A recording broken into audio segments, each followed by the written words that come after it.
യുഖ്രിജുൽ ഹയ്യ മിനൽ മയ്യിതി വയുഖ്രിജുൽ മയ്യത മിനൽ ഹയ്യി വമൻ യുദബ്ബിറുൽ അംറ ഫസയഖൂലൂന അല്ലാഹ് ഫഖുൽ ഫലാ തത്തഖൂൻ. 921 വാക്കല്ല, 14 നൂറ്റാണ്ടുകൾക്ക് മുമ്പ് അല്ലാഹുവിന്റെ റസൂൽ ജിബ്രീലിൽ നിന്ന് ഓതി കേൾക്കുകയും നബിയിൽ നിന്ന് സഹാബത്ത് നുകരുകയും താബികൾക്ക് പകർന്നു കൊടുക്കുകയും 14 നൂറ്റാണ്ട് പിന്നിടുകയും ചെയ്ത ഒടുവിലത്തെ ഗ്രന്ഥത്തിലെ മനോഹരമായ ഒരു വാക്കാണിത്.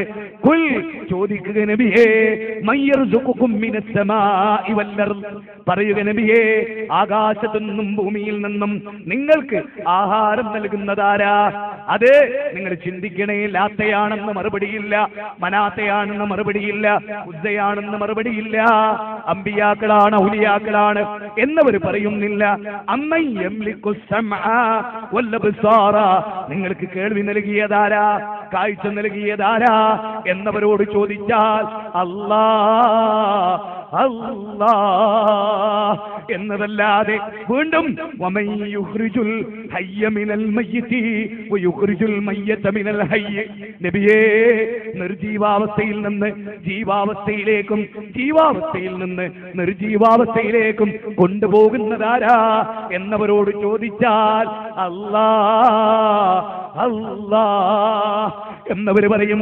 വീണ്ടും ചോദിക്കും നബിയേ, വമൻ യുദബ്ബിറുൽ അംറ, ആകാശഭൂമികളുടെ ലോകത്തിന്റെ സർവ നിയന്ത്രണവും ആർക്കാണ് എന്ന് ചോദിച്ചാൽ ഫസയഖൂലൂന അല്ലാഹ്, മുഹമ്മദേ, അത് നീ പറയുന്ന അല്ലാഹയാണ് മുഹമ്മദേ എന്ന് പറയുമ്പോ നബിയേ, എങ്കിൽ അവരോട് ചോദിച്ചു നോക്ക്, ഫഖുൽ അലാ ഫലാ തത്തഖൂൻ, എന്നിട്ട് നിങ്ങളെന്താ സൂക്ഷിക്കാത്തത്? എന്താ നിങ്ങൾ അല്ലാഹുവിനോട് മാത്രം ദ്വേരക്കാത്തത്? എന്താണോ അവന്റെ ഏകത്വം നിങ്ങൾ സ്വീകരിക്കാത്തത്? അടുത്ത വാചകം കേൾക്കണേ, വലയിൻ സഅൽതഹും മൻ ഖലഖസ് സമാവാതി വൽ അർള ലയഖൂലുന്ന അല്ലാഹ് ഖുൽ അഫറഅയ്തും മാ തദഊന മിൻ ദൂനില്ലാഹി. നോക്കൂ നിങ്ങൾ, ഇന്നറാദനി അല്ലാഹു ബിദുർരിൻ ഹൽ ഹുന്ന കാശിഫാതു, നോക്കൂ, ഹൽ ഹുന്ന കാശിഫാതു ദുർരിഹി. നോക്കണേ നിങ്ങൾ, ആകാശങ്ങളും ഭൂമിയും സൃഷ്ടിച്ചതാരാ എന്ന് നീ അവരോട് ചോദിക്കുന്ന പക്ഷം തീർച്ചയായും അവർ പറയും അല്ലാഹു. പറയുക നബിയേ, എങ്കിൽ അല്ലാഹുവിനെ പുറമെ നിങ്ങൾ വിളിച്ചു പ്രാർത്ഥിക്കുന്നവരെ പറ്റി നിങ്ങൾ ചിന്തിച്ചിട്ടുണ്ടോ? അമ്പിയാക്കളെ പറ്റി നിങ്ങൾ ചിന്തിച്ചിട്ടുണ്ടോ? ഔലിയാക്കളെ പറ്റി നിങ്ങൾ ചിന്തിച്ചിട്ടുണ്ടോ? അല്ലാഹുവിന് പുറമെ, അല്ലാഹുവിനും അമ്പിയാക്കൾക്കും ഔലിയാക്കൾക്കും ബീവിമാർക്കും പുറമെ എന്ന് അല്ലാഹ് പറഞ്ഞിട്ടില്ല. അല്ലാഹുവിന് പുറമെ നിങ്ങൾ ചിന്തിച്ചിട്ടുണ്ടോ? നോക്കണേ നിങ്ങൾ. എന്നിട്ട് പറയാൻ ഇന്നറാദനി അല്ലാഹു ബിദുർരിൻ, നോക്കണേ നബിയേ, അവർ ചിന്തിക്കുന്നുണ്ടോ എനിക്ക് വല്ല ഉപദ്രവവും വരുത്താൻ അല്ലാഹു ഉദ്ദേശിച്ചിട്ടുണ്ടെങ്കിലും അവക്കവന്റെ ഉപദ്രവം നീക്കം ചെയ്യാനാകുമോ? അല്ലെങ്കിൽ അവൻ എനിക്ക് വല്ല അനുഗ്രഹവും ചെയ്യുവാൻ ഉദ്ദേശിച്ചാൽ അവന്റെ അനുഗ്രഹത്തെ പിടിച്ചു വെക്കാൻ ആർക്കെങ്കിലും സാധിക്കുമോ എന്ന് ചോദിച്ചു നോക്ക് നബിയേ. ഹസ്ബി അല്ലാഹു, അല്ലാഹു നബിയെ പറയണേ, അവർ അല്ലാഹുവിൽ തവക്കുൽ ചെയ്യട്ടെ. അലൈഹി യതവക്കലു മുതവക്കിലൂൻ. നോക്കണം നിങ്ങൾ, എനിക്ക് അല്ലാഹു മതി, അവൻ മേലാകുന്നു ഞാൻ പരമേൽപ്പിക്കുന്നത് എന്ന്. പ്രിയപ്പെട്ടവരെ, ഇത് വിശുദ്ധ ഖുർആൻ സൂറത്ത് സുമറിലെ 38-ാമത്തെ വചനമാണ്. അപ്പോ ഓർക്കണേ സഹോദരാ, ചിന്തിക്കണേ സഹോദരാ, മക്കയിലെ മുശ്രിക്കുകൾ രണ്ടല്ല ഉണ്ടെന്ന് പറഞ്ഞിട്ടില്ല. പിന്നെ എന്താണ് അവരുടെ പ്രശ്നം? അതൊന്ന് നമ്മൾ മനസ്സിലാക്കണേ.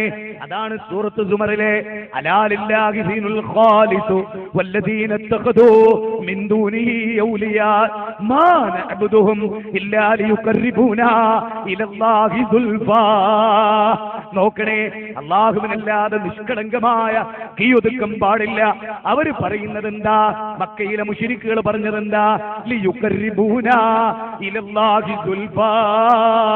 അല്ലാഹുവിന് പുറമെ ഒരു അമ്പിയാവിനോട് ഞങ്ങൾ ദ്വേരക്കുന്നില്ല, പ്രാർത്ഥിക്കുന്നില്ല. എങ്ങനെയായിക്കൊണ്ടല്ലാതെ ഇവർ അല്ലാഹുവിലേക്ക് ഞങ്ങൾ അടുപ്പിക്കുമെന്നതല്ലാതെ അല്ലയില്ല, അല്ല ഞങ്ങൾക്ക് വേണ്ട എന്നല്ല. അല്ലാഹുവിലേക്ക് ഇവർ ഞങ്ങളെ അടുപ്പിക്കും. എന്റെ സമസ്ത സമസ്തക്കാരെ, നിങ്ങളുടെ പണ്ഡിതന്മാരും പറയുന്നത് ഇതല്ലയോ, ഇത് തന്നെയല്ലയോ, ഇത് തന്നെയാണല്ലോ. ചിന്തിക്കണേ, ദുനിയാവ് നശ്വരമാണ്, ആഖിറമാണ് ശാശ്വതം.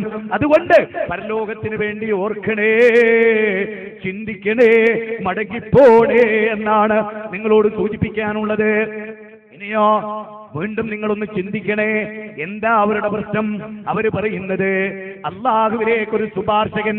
അതാ 10-ാം അധ്യായം 18-ാമത്തെ വചനത്തിൽ അവർ പറയുന്നത് ഹൗലാഇ ശുഫാഉനാ ഇൻദല്ലാഹ്, ഇവർ ഞങ്ങൾക്ക് അല്ലാഹുവിന്റെ അടുക്കൽ ശുപാർശകരാകും. കണ്ടോ, ഈ ഔലിയാക്കൾ അല്ലാഹുവിന്റെ അടുത്ത് ഞങ്ങളുടെ ശുപാർശകരാകും. അല്ല ഇല്ലെന്ന് പറഞ്ഞില്ല, അല്ലയുടെ അടുത്തേക്ക് ഇവർ അടുപ്പിക്കുമെന്നാ, ഇവർ ഞങ്ങളുടെ ശുപാർശകരാ. അത്ര തന്നെ നമ്മളും വിശ്വസിക്കുന്നുള്ളൂ. അത് തൗഹീദാണെന്ന് നബി പറഞ്ഞില്ല, അല്ല പറഞ്ഞില്ല, ജിബ്രീൽ പഠിപ്പിച്ചില്ല, സഹാബികൾ മനസ്സിലാക്കിയില്ല, താബീങ്ങളും താബീങ്ങളും മദ്ഹബിന്റെ ഇമാമിങ്ങളും അതാണ് തൗഹീദ് എന്ന് പഠിപ്പിച്ചില്ല. അതുകൊണ്ട് തന്നെ പൊന്നാര മുസ്ലിമേ, മുസൽമാനെ, നീ ഇന്ന് വീട്ടിലേക്ക് മടങ്ങുന്നുണ്ടെങ്കിൽ ശിർക്കിനെ കുറിച്ച്, ചെയ്തു പോയ ശിർക്കിനെ കുറിച്ച് ഓർത്ത് പിങ്ങിപ്പൊട്ടിക്കരഞ്ഞ് റബ്ബേ പറ്റിപ്പോയി നാഥാ, എനിക്ക് നീ പൊറുത്തു തരണേ എന്ന് പറഞ്ഞുകൊണ്ടല്ലാതെ, പ്രാർത്ഥിച്ചുകൊണ്ടല്ലാതെ, കരഞ്ഞുകൊണ്ടല്ലാതെ ഇവിടെ നിന്ന് നിങ്ങൾ എഴുന്നേറ്റ് പോകരുത്. ഇനിയും കേൾക്കണോ, ഇനിയും കേൾക്കണോ? മറ്റൊരു വാദം ഇവിടെ ഉള്ളതെന്താ? മറ്റൊരു വാദമുള്ളത് ഇലാഹാണെന്ന് വിശ്വസിച്ചാലേ ശിർക്ക് വരൂ. ആണോ? അങ്ങനെയാണോ ചരിത്രം പഠിപ്പിക്കുന്നത്? ശ്രദ്ധിക്കണേ, കാത് കൂർപ്പിച്ച് കേൾക്കണേ. ഒരു മൊബൈൽ ഫോണ് പോലും നിങ്ങൾ ഇപ്പൊ അറ്റൻഡ് ചെയ്യരുതേ, ഒരു മിസ് കോള് പോലും നിങ്ങൾ തിരിച്ചു വിളിക്കരുതേ, ബാപ്പ മരിച്ചു എന്ന് കേട്ടാ പോലും നിങ്ങൾ തിരിച്ചു വിളിക്കരുതേ. എന്റെ പ്രിയപ്പെട്ടവരെ, ഇത് പരലോകത്തിന്റെ കാര്യമാണ്, ഇത് നരകത്ത് പോകുന്ന വിഷയമാണ്, അതിൽ നിന്നുള്ള മോചനമാണ്. അതുകൊണ്ട് ഓർക്ക എന്താ അവർ പറയുന്നത്? ഇലാഹാണെന്ന് വിശ്വസിക്കാത്ത കാലത്തോളം എന്ത് പേക്കൂത്തും ചെയ്യാം, എന്ത് കാര്യവും ചെയ്യാം, കുഴപ്പമില്ല. ഇലാഹാണെന്ന് വിശ്വസിക്കാതിരുന്നാ മതി. മൊയ്തീൻ ശൈഖ് ഇലാഹാണെന്ന് ഞങ്ങൾ വിശ്വസിക്കുന്നില്ല, അമ്പിയാക്കൾ ഇലാഹാണെന്ന് ഞങ്ങൾ വിശ്വസിക്കുന്നില്ല. വാദം. ഇതിന് തെളിവുണ്ടോ? ഇല്ല. ഖുർആനിന് തെളിവുണ്ടോ? ഇല്ല. എന്നാ ഇതിനെതിരാ തെളിവ് കേട്ടോ. അത് ശരിക്കും ഓർക്കണം, എന്റെ വകയല്ല, ചരിത്രത്തിലുള്ളതാണ്, ആർക്ക് പരിശോധിച്ചാലും അല്ലേ. ചരിത്ര പ്രസിദ്ധമായ ഖൈബർ യുദ്ധ സന്ദർഭവുമായി ബന്ധപ്പെട്ടാണ് പുതുതായി ഇസ്ലാമിലേക്ക് കടന്നു വന്ന ആളുകൾ, ശ്രദ്ധിക്കണേ, പുതുതായി ഇസ്ലാമിലേക്ക് കടന്നു വന്ന ആളുകൾ, അവർക്ക് ശരിക്കും തൗഹീദ് ഓർത്തിട്ടില്ല, അവർ ജാഹിലിയത്തിലായി. ഓർക്കണം, ഇത് വല്ലാത്തൊരു സംഭവമാണ്. എനിക്ക് കൗതുകവും അത്ഭുതവുമാണ് ഓരോ സംഭവവും. എന്താ എന്റെ പ്രിയപ്പെട്ടവരെ, ഒന്ന് ആലോചിച്ചൊക്കെ സംഭവം. പുതുതായി ഇസ്ലാമിലേക്ക് വന്ന ആളുകൾ അവര് റസൂലുള്ളാഹിനോട് പറയാ, നിങ്ങൾ കേൾക്ക്, ഇതിലേത് ഇസ്ലാം, ഏത് അഹ്ലുസുന്നത്തി വൽ ജമാഅ? ജാഹിലിയത്ത് അഹ്ലുസുന്നത്തി വൽ ജമാഅയാണെന്നാണ് ഇപ്പൊ പറയുന്നത്. ഞങ്ങൾ പറയുന്നത് അതല്ല കേട്ടോ, ശരിക്കും കേട്ടോ. ഈ സംഭവം കേട്ടിട്ട് നെല്ലും പതിരെ എന്റെ പ്രിയപ്പെട്ട സുഹൃത്തുക്കളോട്, 17 വയസ്സ് മുതലുള്ള യുവാക്കൾ ഈ സദസ്സിലുണ്ടാവും. മക്കളെ, യുവാക്കളെ, യൗവനം പാഴായി പോകാൻ വിധിക്കുന്നൊരവസ്ഥ ഉണ്ടാവരുത് കേട്ടോ. ശരിക്കും ചിന്തിച്ചോ. റസൂലുള്ളാഹിനോട് പുതുതായിട്ട് ഇസ്ലാമിലേക്ക് വന്നവർ പറയാ, നബിയെ, മക്കാ മുശ്രിക്കുകൾക്ക് ഒരു മരം ബർക്കത്തിന് വേണ്ടി അവരവിടെ വാള് തൂക്കിയിടുന്നില്ലേ? ശ്രദ്ധിക്കണേ, ബർക്കത്ത് വിഷയം ഒന്ന് ശ്രദ്ധിച്ചോ. എങ്ങനെ അവിടെ ഒന്ന് വാള് തൂക്കിയിട്ടിട്ട് അവർ യുദ്ധം ചെയ്താൽ ജയിക്കുന്ന അവരെ വിശ്വാസം. നബിയെ, ഇലാഹാണെന്നൊന്നല്ല കേട്ടോ, ശരിക്കും ശ്രദ്ധിക്കണേ. അതുപോലെ നബിയെ, ഞങ്ങൾക്കും വേണൊരു വൃക്ഷം, നബിയെ, ഞങ്ങൾക്കും വേണം നബിയെ ഒരു വൃക്ഷം. ശ്രദ്ധിക്കണേ, ഇത് ഹദീസിലുള്ളതാണ്, ഉസ്താദുമാർക്ക് നിഷേധിക്കാൻ കഴിയാത്തതാട്ടോ. സഹീഹാണ്, സഹീഹായ പരമ്പരയോടുകൂടി റിപ്പോർട്ട് ചെയ്യപ്പെട്ടതാണ്. ശ്രദ്ധിച്ചോ. നബിയെ, സഹാബികൾ എന്താ ആവശ്യപ്പെട്ട്? മുസ്ലിങ്ങൾ എന്താ ആവശ്യപ്പെട്ട്? ആരോടാ ആവശ്യപ്പെട്ട്? അഹ്ലുസുന്നത്തി വൽ ജമാഅത്തിന്റെ നേതാവ് മുഹമ്മദ് മുസ്തഫ സല്ലല്ലാഹു അലൈഹി വആലിഹി വഅസ്ഹാബിഹി വസല്ലമയോട് നേരിട്ട് അവർ പറയാൻ, നബിയെ, ഒരു മരം ഞങ്ങൾക്കുണ്ട്, ബർക്കത്തിനാ നബിയെ. ഇലാഹാണെന്ന് ഞങ്ങൾ വിശ്വസിച്ചു പറഞ്ഞോ? ഇലാഹാണ് ഞങ്ങൾ വിശ്വസിക്കുന്നു പറഞ്ഞോ? ഇല്ല, ഇല്ല, ഇല്ല, ഇല്ല. ഓർക്കണം, അവരെന്തേ പറഞ്ഞുള്ളൂ? ഒരു ബർക്കത്തുണ്ടാവും, ഈ വാളാ മരത്ത് തൂക്കിയ, അങ്ങനെ ഒരു മരം ഞങ്ങൾക്ക് കിട്ടണം. സമസ്തക്കാരനായിരുന്നു നബിയെങ്കിൽ എന്താ പറയാ? ഇലാഹ നിങ്ങൾ വിശ്വസിച്ചിട്ടില്ലേ? ഏയ്, അങ്ങനെ നമുക്ക് വിശ്വസിക്കാൻ പറ്റുമോ നബിയെ? എന്നാ ആയിക്കോട്ടെ എന്നാണോ റസൂല് പറഞ്ഞത്? അല്ല, റസൂല് മർക്കത്ത് സഖാഫത്ത് സുന്നി എന്ന് നീ പഠിച്ച ആളല്ല. ക്ഷമിക്കണം, ഞങ്ങൾക്ക് മനസ്സിലാക്കാൻ വേണ്ടി പറയാം, എന്താ അബദ്ധം എന്ന് മനസ്സിലാക്കുക. മനസ്സിലായി എന്താണ് ഈ സ്ഥാപനങ്ങളിലൊക്കെ പഠിച്ചുള്ള അബദ്ധം എന്താണെന്ന് മനസ്സിലാക്കുക. സഹോദര, റസൂലുള്ളാഹി സ്വല്ലല്ലാഹു അലൈഹി വസല്ലം അപ്പ പറഞ്ഞ വാക്കെന്നറിയോ? സുബ്ഹാനല്ലാഹ്, അള്ളാഹു എത്ര പരിശുദ്ധൻ. മൂസാ നബിയോട്, റസൂലിന്റെ വാക്കാ, എന്റെ വാക്കല്ല, മൂസാ നബിയോട് അദ്ദേഹത്തിന്റെ ഉമ്മത്ത് ഒരു ഇലാഹിനെ തരണമെന്ന് പറഞ്ഞതിന് തുല്യം. ആരാ ഇവിടെ ഇലാഹാക്കി എന്ന് പറഞ്ഞേ? വഹാബികളാ? റസൂലാ പറയണേ. ബർക്കത്തിന് മരത്ത് തൂക്കിയിട്ടേ നിങ്ങൾ വാളിനെ പറ്റി ചോദിച്ചില്ലേ? നിങ്ങൾ ഒരു ഇലാഹിനെ ചോദിച്ചതിന് തുല്യാണ്. നബിയെ ഞങ്ങൾ ഇലാഹാന്നൊന്നും വിശ്വസിച്ചിട്ടില്ല നബിയെ എന്നാണോ അവർ പറഞ്ഞത്? നബി പറഞ്ഞപ്പോ അവർക്ക് മനസ്സിലായി. അല്ല, അവര് സമസ്തക്കാരായിരുന്നില്ല, മുജാഹിദുകളായിരുന്നു. സത്യം സത്യം. നിങ്ങൾ ചിന്തിച്ചോളൂ, വളരെ വളരെ ശ്രദ്ധിച്ചോളൂ. എന്താ അവർ പറഞ്ഞത്? ഞങ്ങൾക്കൊരു മരം ബർക്കത്തിന് നോക്കി തരണം എന്നാണ്. അല്ലേ അല്ലേ? ഇനി ചിന്തിക്ക്, ആലോചിക്ക്. അവിടെ തൂക്കിയ ബർക്കത്തുണ്ടാവും അവർ വിശ്വസിച്ചു. ഇലാഹാന്നവർ വിശ്വസിച്ചോ? അള്ളാനെ പോലെ കഴിവുണ്ട് ഈ മരത്തിന് വിശ്വസിച്ചോ? ഇല്ല. ഒരു ബർക്കത്ത് കിട്ടുന്ന വിശ്വസിച്ചപ്പോ നബി പറയുന്നത് എന്താ? ഇലാഹാക്കീൻ. അപ്പൊ മുജാഹിദുകളുടെ വാദമാണോ ശരി? സമസ്ത ഉസ്താദുമാരുടെ ഖണ്ഡനമാണോ ശരി? റസൂലാണ് തീർപ്പ് കൽപ്പിച്ചേ. ഇനി നിങ്ങൾക്ക് ഞങ്ങൾ പറയാൻ പറ്റില്ല. ഇനി ഒറ്റ മാർഗ്ഗമല്ലോ, വേഗത്തിൽ മുജാഹിദാണ്. വേറെ അപ്പൊ വിഷയം വളരെ വ്യക്തം, വളരെ ക്ലിയർ. എന്താണ് ശിർക്ക്? ഇനി കേട്ടോ, രണ്ടായിരുന്നു തെളിവാട്ടോ. എന്തായിരുന്നു അവരുടെ ശിർക്ക്? അതാണേ പഠിപ്പിക്കണത്. ശ്രദ്ധിക്കണേ, ഓർക്കണേ, നോട്ട് ചെയ്യണേ, ക്ലിയർ ആക്കണം കേട്ടോ. കേട്ടോളൂ, വിശുദ്ധ ഖുർആനിൽ എന്തേ അവർക്ക് സംഭവിച്ചത്? എന്താ അവരുടെ ശിർക്ക്? അവർ അള്ളാനോട് ദ്വയർന്നിരുന്നോ? അബൂജേൽ അള്ളാനോട് ദ്വയർന്നിരുന്നോ? അബൂലേബ് അള്ളാനോട് പ്രാർത്ഥിച്ചിരുന്നോ? മക്കയിലെ മുശ്രിക്കുകൾ ജീവിതത്തിന്റെ ഏതെങ്കിലും ഘട്ടത്തിൽ അള്ളാനോട് പ്രാർത്ഥിച്ചിരുന്നോ? ഉണ്ട് എന്ന് അള്ള പറയുന്നോ? ആ കാര്യം അള്ള പ്രശംസിക്കുന്നോ? കേട്ടോ നിങ്ങൾ,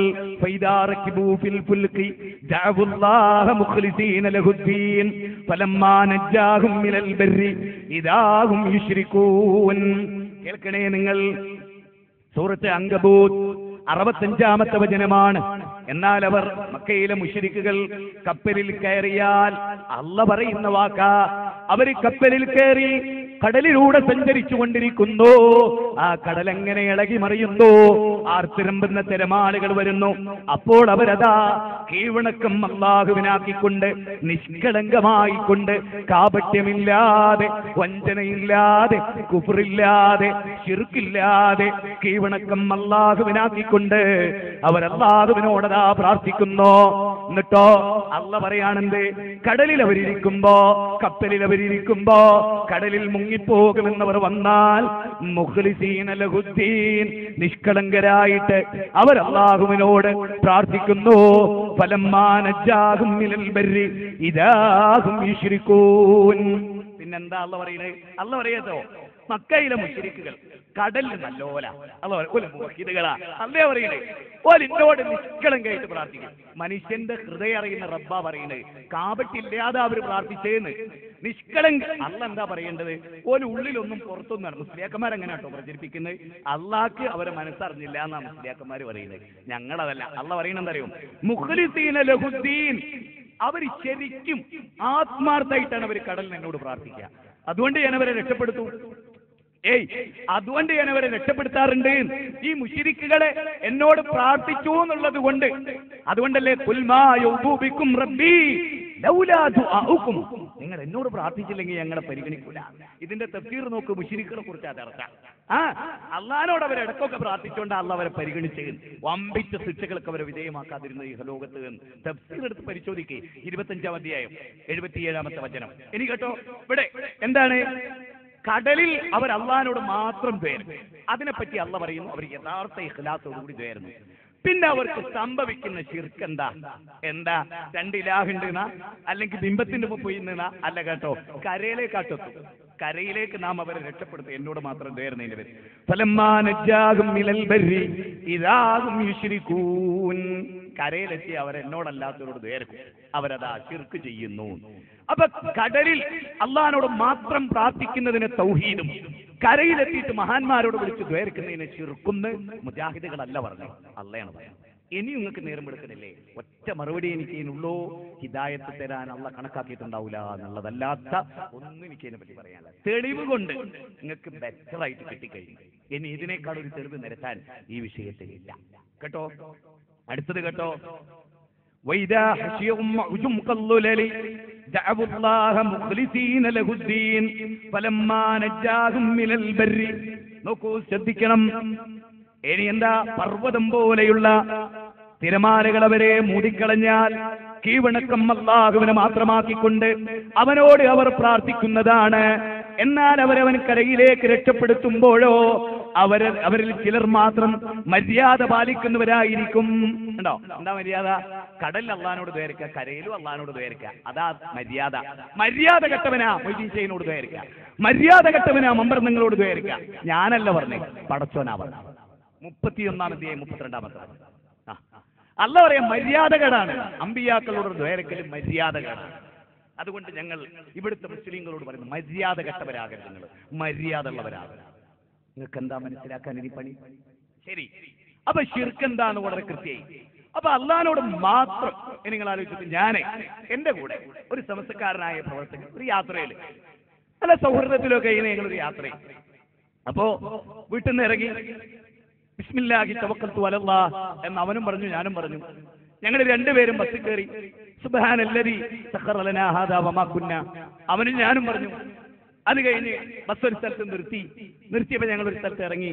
അപ്പൊ അഊദു ബി കലിമാത്തില്ലാഹി ത്വാമ്മാത്തി മിൻ ശർരി മാ ഖലഖ് ഞങ്ങൾ രണ്ടുപേരും പറഞ്ഞു. അത് കഴിഞ്ഞ് ഞങ്ങൾ ഒരു പള്ളിയിൽ കയറി, വുളൂ ചെയ്തു, രണ്ടുപേരും അല്ലാഹുവിനോട് ദ്വേരുന്നു. അതേസമയം ഞങ്ങൾ പള്ളിയിലേക്ക് കയറി, വലത്തേ കാല് വെച്ചു, ഞങ്ങൾ രണ്ടുപേരും അല്ലാഹുവിനോട് ദ്വേരുന്നു. പള്ളിയിൽ നിസ്കരിച്ചു, ഞങ്ങൾ രണ്ടുപേരും അല്ലാഹുവിനോട് ദ്വേരുന്നു. പള്ളിയിൽ നിന്ന് പുറത്തിറങ്ങി, ഞങ്ങൾ രണ്ടുപേരും അല്ലാഹുവിനോട് ദ്വേരുന്നു. അത് കഴിഞ്ഞ് ഹോട്ടലിൽ കയറി ഭക്ഷണം കഴിച്ചു. ഭക്ഷണം കഴിക്കാൻ തുടങ്ങുമ്പോൾ ഞങ്ങൾ ബിസ്മിയല്ലേ കഴിച്ചു കഴിഞ്ഞപ്പോൾ ഞങ്ങൾ ദ്വേരുന്നു. ഇതൊക്കെ കഴിഞ്ഞപ്പോൾ ഞാൻ അവനോട് ചോദിച്ചു, എടാ ഇന്നത്തെ യാത്രയിൽ ഞാനൊരു മുജാഹിദാണ്, നിനക്കറിയാലോ, നിനക്കെതിരെ പ്രസംഗിക്കുന്ന ആളുകൾ, നീ ഒരു സമസ്തക്കാരനാണ്. എടാ ഞാനും നീയും തമ്മിൽ ഇന്നത്തെ യാത്രയിൽ ഒരുപാട് സന്ദർഭങ്ങളിൽ ദ്വേരുന്നു. ഒക്കെ അല്ലാഹുമ്മ റബ്ബീന. ഇത് നീ എവിടുന്നാ പഠിച്ചത്? അവർ ഞങ്ങളുടെ മദ്രസാ പുസ്തകത്തില്, ഞാനും ഞങ്ങളുടെ മദ്രസാ പുസ്തകത്തിൽ ഇങ്ങനെയാ പഠിച്ചത്. എന്നിട്ട് ഞാൻ അവനോട് ചോദിച്ചു, എടാ നിന്റെ മദ്രസാ പുസ്തകത്തിൽ എവിടെയെങ്കിലും ഈ അല്ലാഹുമ്മ റബ്ബി എന്നുള്ള പ്രാർത്ഥന ബുഖാരിയിലുണ്ടോ ഉസ്താദേ എന്ന് വെച്ചുണ്ട്, മുസ്ലിമിലുണ്ടോ? അങ്ങനെ ഹദീസ് ഗ്രന്ഥങ്ങളിലുള്ള പ്രാർത്ഥന അതൊക്കെ. അപ്പോ ഇതൊക്കെ ഉണ്ട്. അപ്പൊ ഞാൻ അവനോട് ചോദിച്ചു, എടാ മൊയ്തീൻ ഷെയ്ഖിനെയോ ഇബ്രാഹിം നബീനെയോ ഇസ്മായിൽ നബീനെയോ വിളിച്ചിട്ട് ദ്വേർക്കുന്ന ഒരു രൂപം ഹദീസിൽ എവിടെങ്കിലും നിന്റെ മദ്രസയെ പഠിപ്പിക്കപ്പെട്ടിട്ടുണ്ടോ? ഇല്ല. എടാ ഞങ്ങളും പഠിപ്പിച്ചില്ല, പിന്നെ എന്തിനാടാ നീ മമ്പർ ഞങ്ങളോട് ദ്വേർക്കുന്നു വാശി പിടിക്കണേ? ഹദീസിൽ അത് ഉണ്ടായിരുന്നെങ്കിൽ ഉസ്താദുമാര് മദ്രസ കൊടുക്കൂലായിരുന്നോ? ഇല്ല. അപ്പൊ നീ ഞങ്ങളെ തെറ്റിദ്ധരിച്ചത് എന്തിന്? നിന്നെ യഥാർത്ഥത്തിൽ ഇതൊക്കെ ചെല്ലുന്ന നീ ഇതിൽ കവിഞ്ഞ് അന്നല്ലാത്തവരോട് എന്തിനു ദ്വേർക്കണം? എന്താ നിന്റെ അതിന്റെ തെളിവ്? ഒന്നുമില്ല, മിണ്ടണില്ല, അല്ലെ? ആലോചിച്ചേ, പിന്നെ എന്തിനു ശിർക്ക് ചെയ്യണം? ഈ പ്രാർത്ഥന ഇത് സുന്നി മദ്രസയിൽ ഇങ്ങനെയുള്ളൂ. സുന്നി മദ്രസയിലെ ഏതെങ്കിലും ഒരു മദ്രസയിൽ, മർക്കത്തു സഖാഫത്തു സുന്നിയയിലെ ഏതെങ്കിലും ഒരു പ്രാർത്ഥന പഠിപ്പിച്ചെടുത്ത് റബ്ബന അല്ലാഹുമ്മ എന്നല്ലാതെ ഉണ്ടോ പ്രിയപ്പെട്ടവരെ? എന്നിട്ടും നിങ്ങൾക്ക് എന്ത് സംഭവിച്ചു? മുജാഹിദുകൾ തോൽക്കണം, മുജാഹിദുകളോട് വാദിക്കണം. പാവപ്പെട്ടവരെ ശിർക്കിൽ ആപതിപ്പിച്ചുകൊണ്ട് മരിപ്പിച്ച് ഇഹലോകത്ത് സുഖലോലുപതയോടെ നിങ്ങൾക്ക് ജീവിക്കണം, അല്ലേ? അതല്ലാതെ എന്താണ് നിങ്ങൾക്ക് തെളിവ്? നിങ്ങൾ ചിന്തിച്ചേ. അള്ളാഹുവിന്റെ ഖുർആനിൽ അമ്പിയാക്കൾ അള്ളാഹുവിനോട് ദുആയിരുന്ന രംഗം ഒരുപാടുണ്ട്. ഒരൊറ്റ ദുആയും അല്ലാഹു അല്ലാത്തവരോടില്ല, അല്ലേ? റബ്ബ് പറയുകയാണ്, വൈദാ സഅലക ഇബാദി അന്നി ഫഇന്നി ഖരീബുൻ ഉജീബു ദഅവത്തദ് ദാഇ ഇദാ ദഅാനി. എന്താ അവിടെ പറയുന്നത്? 2-ാം അധ്യായം 186-ാമത്തെ വചനം. നബിയേ, എന്റെ അടിമകൾ എന്നെ കുറിച്ച് ചോദിക്കുന്ന നബിയെ പറയണം പ്രവാചക, ഞാൻ അവരുടെ സമീപസ്ഥനാണെന്ന്. കേൾക്കണേ, പ്രാർത്ഥിക്കുന്നവർ എന്നോടും എന്റെ അമ്പിയാക്കളോടും എന്റെ ഔലിയാക്കളോടും പ്രാർത്ഥിക്കട്ടെ, ഈ 3 ശക്തികളും അവർക്ക് മറുപടി നൽകും എന്നാണോ? അല്ല. പിന്നെയോ, പ്രാർത്ഥിക്കുന്നവർ എന്നോട് പ്രാർത്ഥിക്കട്ടെ, എന്നോടും അമ്പിയ എന്ന എന്നോടും എന്നില്ല, എന്നോട് പ്രാർത്ഥിക്കട്ടെ, ഞാൻ അവർക്ക് ഉത്തരം നൽകും. എന്റെ ആഹ്വാനം അവർ ചെവിക്കൊള്ളട്ടെ. മുസ്ലിയാക്കന്മാരാഹ്വാനല്ല, എന്റെ ആഹ്വാനം എന്താ? എന്നോട് പ്രാർത്ഥിക്കാന്നല്ല, ഞാൻ ഉത്തരം ചെയ്യുന്നതാ. എവിടെയെങ്കിലും നിങ്ങൾ കണ്ടിട്ടുണ്ടോ എന്നോട്